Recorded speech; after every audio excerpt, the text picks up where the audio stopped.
Chez nous, à la naissance d'un garçon, on ne poussait pas un simple cri, mais dit. Nous étions entourés de l'amour incontournable de nos sœurs. Quand elles pleuraient, on leur donnait leur lait qui était toujours présent dans la cuisine de nos mères. Mais dans notre monde, il était strictement interdit à un homme de pleurer. Un soir, alors que j'étais petit, j'ai tenté ma chance. J'étais tombé d'une chaise et j'ai continué à pleurer même quand la douleur était partie. Peu de temps après, ma mère m'a appelé.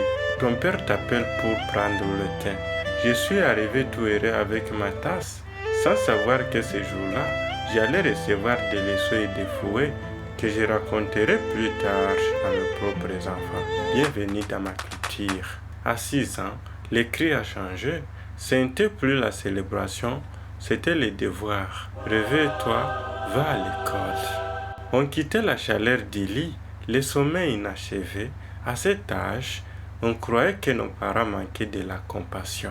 Un jour, mon grand-père, le sage des sages, m'a dit « Mon enfant, le parcours pour réussir dans la vie sera trop dur, mais toi, tu es obligé de réussir. Car l'homme ne s'appartient pas à lui-même, il appartient aux ceux qui comptent sur lui. Mais surtout, évitez les pièges dans ton parcours. » Quand je lui ai demandé comment reconnaître un piège, sa réponse fut limpide. Le piège, c'est celui qui prétend t'aimer plus que tes parents et qui t'autorise ce qui te refuse. Ces paroles ont activé en moi la 7e vitesse.